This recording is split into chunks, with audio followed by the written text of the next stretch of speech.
friends, let's finish up our first Magic Treehouse Merlin mission, number 1, Christmas in Camelot by Mary Pope Osborne. Chapter 13, Your Horses Are Waiting. I don't believe what just happened, said Jack. What part don't you believe, said Annie, holding the silver cup. Jack laughed and shook his head. I don't believe any of it, he said. Annie laughed too. That was cool, huh? Jack pushed his glasses into place and stared at her. Seriously, what just happened in there, he asked. I imagined us fighting the keepers with flaming swords, said Annie. What did you imagine? Jake shrugged. I just imagined the keepers going back in their holes, he said. Good, said Annie. We both got what we imagined. Yeah, said Jack, smiling, but what you imagined made a much better story. A shriek of fury came back from inside the cave. Yikes, said Annie. Let's get out of here, said Jack. He scrambled to his feet, and together they climbed back down over the big rocks to the thicket. Annie moved very carefully to keep from spilling the water in the cup. When they came to the thicket, Jack pulled out Purser Civil's compass. If we came west to get here, we have to go east to get back, he said. East is that way. As they started into the wild growth, Jack went first so he could clear the way for Annie. Without talking, they pushed steadily through the trees and bushes, moving further and farther from the keeper's cave. Finally, they heard music in the distance. They walked closer and closer toward the sound until they stepped back into the green glade. The winged dancers were still there, dancing in their magic circle. Jack's heart raced. He wanted to join them again, but he knew that if he did, he would never escape their dance. Look, said Annie, the knights are awake. Sir Lancelot, Sir Galahad, and Sir Percival were standing just beyond the circle of dancers. They were buckling on their swords. Hi, called Annie. Guess what? We got it. The knights walked shakily toward Jack and Annie. They still looked thin and tired, but color had returned to their cheeks. We have the water of memory and imagination, said Annie. She held up the silver cup. The knight smiled. Now we just have to get it back to Camelot, said Jack. We would like to help you, said Sir Lancelot, but it seems we have lost our 3 horses. No, you haven't, said Annie. Your horses are waiting for you. They're on the other side of the hill, said Jack. Jack and Annie led the knights over the hill. On their way, Jack picked up the red velvet cloak. When they came to the meadow, they saw the 3 horses. The horses neighed and cantered over to the knights. As Sir Lancelot stroked the mane of the black horse, he turned to Jack and Annie. You can both ride back to Camelot with me, he said. Thanks, they said. Jack fastened the red cloak around his neck. Sir Lancelot helped them onto the back of the horse, then climbed on themselves. Annie sat behind Lancelot. She held on to the knight with her right hand. She held the silver cup in her left hand.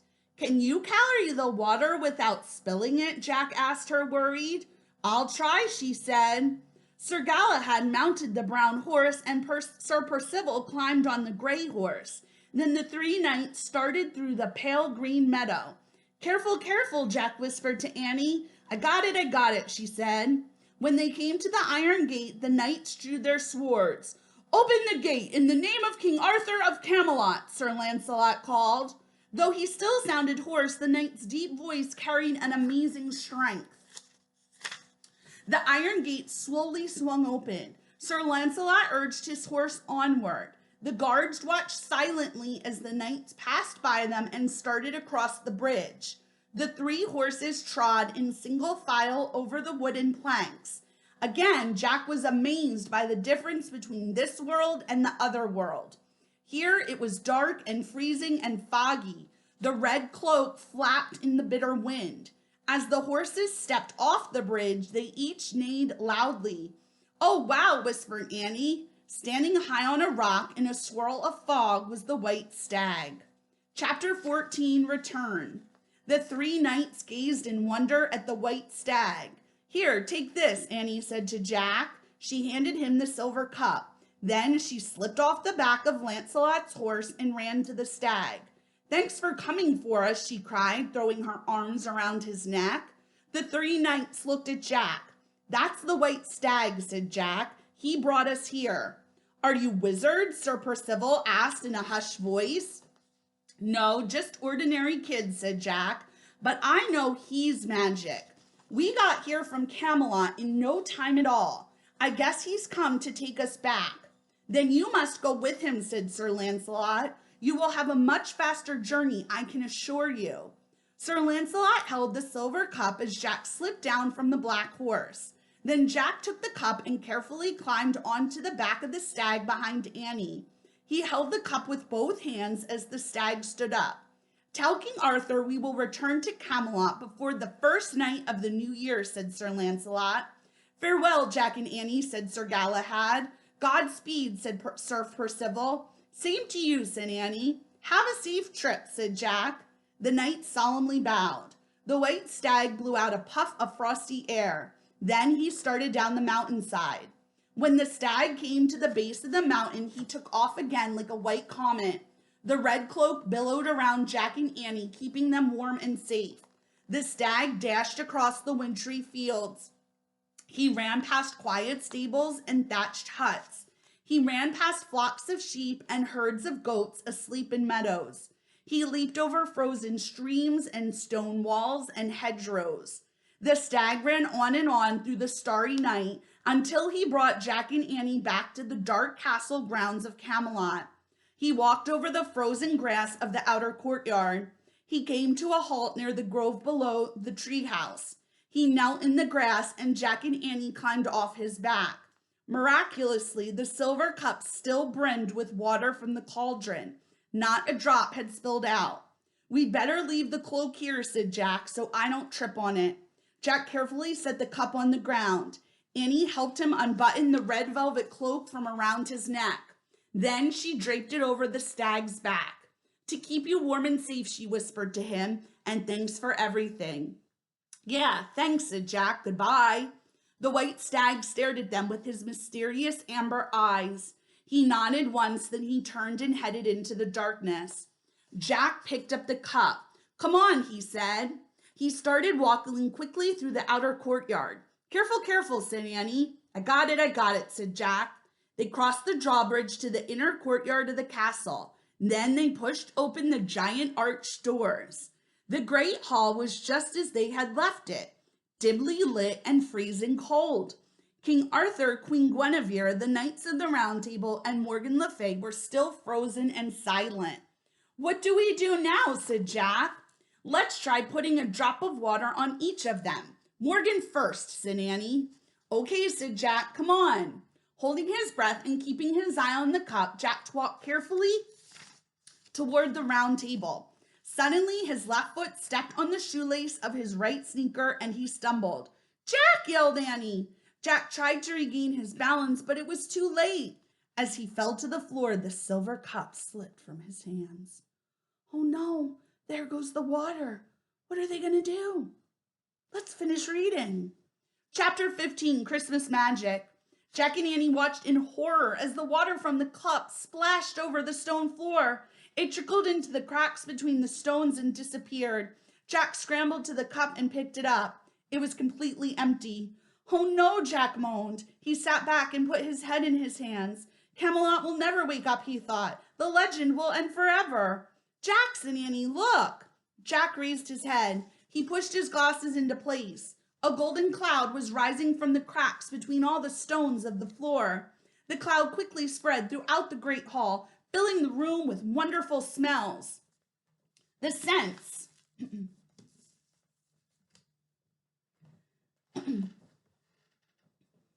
I lost my place, I'm sorry. The scent of cedar smoke and even evergreen, of roses and almonds. The cloud rose up and up, then wafted out through the upper windows of the hall. Suddenly, a white dove flew through one of the windows. It soared across the dark room like a bright light, then swooped back out into the night. Soft, gentle laughter came from the end of the hall. The laughter grew louder. Jack saw King Arthur and Queen Guinevere looking at one another. They were laughing. The Knights of the Round Table were laughing too. Best of all, Jack saw Morgan Le Fay smiling at him and Annie. Jack, Annie, come here, she called. She held out her arms. Morgan, cried Annie. She ran to Morgan and threw her arms around the enchantress. Jack stood up. Still holding the empty cup, he ran to Morgan and hugged her too. We did what the Christmas night told us to do, said Annie. We brought back the water of memory and imagination. But I dropped the cup, said Jack, and spilled all the water. But the water made a gold cloud, said Annie, and everyone came back to life. Morgan laughed with amazement. You have just returned from the other world, she asked. Yes, said Annie. A white stag brought us back, said Jack. He turned to King Arthur. Your Majesty, he said, we have good news. Your knights are safe. Sir Lancelot said to tell you they'll be home before the first night of the new year. The king looked bewildered. You found them? Yes, and they're all fine, said Annie. Here, said Jack. He handed the silver cup to the king. Please give this back to Sir Galahad. And this to Sir Lancelot, said Annie. She took the glass key from around her neck and gave it to King Arthur. Oh, and this to Sir Percival, said Jack. He pulled the wooden compass box from his pack and gave it to the king. At first, King Arthur was too stunned to speak. Then he clapped his hands and laughed joyfully. Thank you, he said to Jack and Annie. The knights of the Round Table all cheered. Ring the bells, King Arthur shouted. Call the people of Camelot to the castle. They have already gathered outside the doors, your Majesty, said a page. Bring them in, said King Arthur. We must rejoice together. Queen Guinevere smiled at Jack and Annie. Her eyes sparkled now. Once again, you have helped save Camelot, she said. Thank you very much. You're welcome, said Jack and Annie together. Then Jack heard the sounds of children talking and laughing. He turned to see a crowd of people streaming through the arched doorway of the great hall. They carried candles, a giant fir tree, and boughs of holly and pine. Musicians followed them with stringed instruments. As everyone started to decorate the hall, the musicians began playing and singing a beautiful Christmas carol. Jack said, Annie, look! The white stag was standing in the arched doorway. Jack turned excitedly to Morgan. See that white stag, he said. He took us to the other world. See him? Morgan smiled. Yes, I do see him, she said, and now I see everything. Jack looked back at the doorway. The stag was gone. In his place stood an old man with a long white beard. He had a staff and wore a flowing red cloak, the same cloak Jack and Annie had worn on their quest. What's that? Jack asked. That is Merlin the magician, said Morgan. It was Merlin who invited you here. I see that now. Merlin, said Jack. He sent us the royal invitation? Yes, said Morgan. Then he put the rest of us under a spell and he carried you to the other world. No, said Annie, the Christmas night put you under a spell. And the white stag carried us to the other world, said Jack. Morgan smiled. Merlin was both the Christmas night and the white stag, she said. Remember, he's a magician, not a mortal. He can change his shape whenever he wishes. Oh, wow, whispered Annie. Why did Merlin do those things? Asked Jack. Merlin was angry when King Arthur banished magic from Camelot, said Morgan. I see now he finally took matters into his own hands. How? Said Jack. He knew King Arthur would send no more knights to the other world for the water of memory and imagination, said Morgan. So I assume he brought you to Camelot hoping that you would offer to go instead. Why did he want us to go? Asked Annie. Merlin has often heard my tales of your adventures in the treehouse, said Morgan. He knows you both have a great desire to fight for the good, and he knows you use the gift of imagination very well. Those are two special qualities needed to succeed in any quest. Jack and Annie looked back at Merlin. From across the room, the white-bearded magician smiled at them. He raised his staff, then he slipped out the door. Jack looked around the great hall. All the candles and torches were lit now. A fire blazed in the hearth. The musicians were playing. Everyone was singing. The room glowed with warm firelight and rosy faces. At last, Christmas in Camelot was just as Jack had imagined it would be. The spell of the dark wizard had been broken. The great hall was filled with beauty and love and joy and light. Chapter 16, Welcome Home. Wake up, Jack, said Annie. Jack opened his eyes. He was lying in the dark on the wooden floor of the treehouse. Through the window, he saw the cloudy sky above the Frog Creek woods. "Time to go home," said Annie. "Oh, I must have fallen asleep," said Jack. "I had the most incredible dream. It was Christmas and Merlin." "That wasn't a dream," said Annie. "It was real. You fell asleep at the round table during the party. King Arthur carried you to the treehouse, and I made the wish for us to come home." Jack sat up. "Seriously?" he whispered. "Seriously," she said. "Jack, Annie," their mom called in the distance. "Coming," Annie shouted out the treehouse window. She turned to Jack. "Let's go." "I mean, seriously? It really happened?" Jack asked Annie again. "Yes, really," she said. She held up the royal invitation. "See? Proof." "Oh, yeah," he whispered. "This time the letter M stood for Merlin, not Morgan," said Annie. Jack smiled. "Thanks, Merlin," he said softly. Jack picked up his backpack, then he and Annie started down the rope ladder and headed home.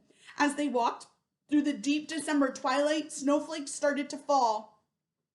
By the time they left the woods and headed down their street, snow was swirling everywhere. Ahead they could see their house glowing with lamplight. Their mom was waiting on their front porch. "Hi, Mom," said Annie. "Hi, Mom," said Jack. "Hi, kids. Did you have a good day?" she asked. "Yeah," said Jack. "Pretty good," said Annie. "I'm glad," said their mom. "Welcome home." She held the door open and Jack and Annie slipped inside. Their house felt extra warm and cozy. Good smells came from the kitchen.